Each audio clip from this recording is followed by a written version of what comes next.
Assalamualaikum warahmatullahi wabarakatuh. Kami dari kelompok 5 akan menjelaskan tentang desentralisasi fiskal. Di sini ada 3 pokok pembahasan, yaitu mengenai konsep desentralisasi, sejarah desentralisasi, serta implementasi dari desentralisasi tersebut. Yang pertama, kami akan membahas tentang konsep desentralisasi, yaitu konsep desentralisasi itu ada 4 poin. Yang pertama, desentralisasi adalah penyerahan wewenang pemerintah oleh pemerintah pusat pada daerah otonom untuk mengatur dan mengurus urusan pemerintah dalam sistem negara kesatuan Republik Indonesia. Yang kedua, desentralisasi fiskal adalah penyerahan kewenangan fiskal dari pemerintah pusat kepada pemerintah daerah.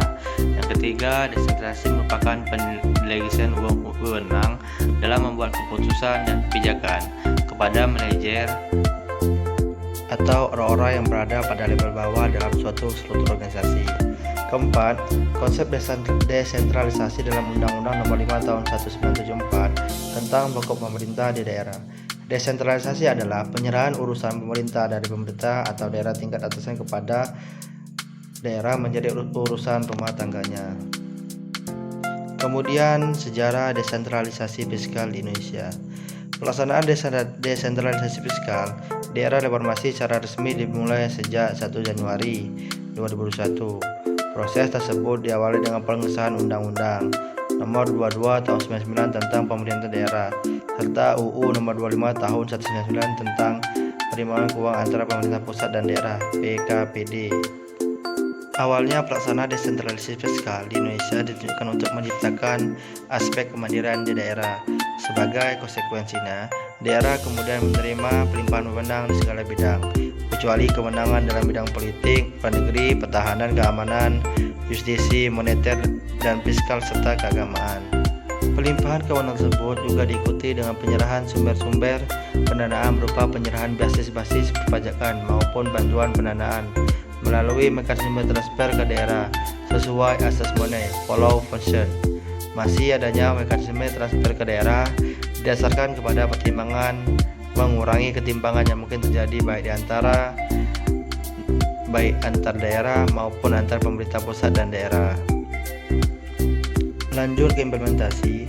Di era pemerintah Presiden Jokowi, anggaran belanja transfer pemerintah pusat ke daerah setiap tahun meningkat. Tahun 2014, transfer ke daerah dana dan desa 5.703,7 triliun, naik menjadi 832,3 triliun tahun 2019 atau meningkat sebesar 45,1% selama 5 tahun.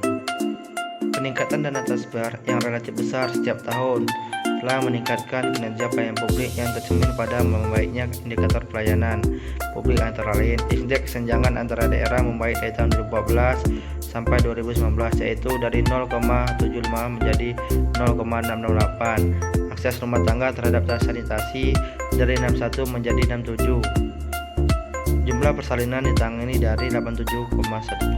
Desa tertinggal berkurang sebanyak 6,518 desa, melebihi target 5.000 desa pada LPJM 2015 sampai 2019. Pembangunan infrastruktur desa naik dari 39,2% tahun 2014 menjadi 44,63%. Baik, terima kasih. Itulah video singkat tentang desentralisasi fiskal. Terima kasih telah menonton. Jangan lupa subscribe and share. Terima kasih.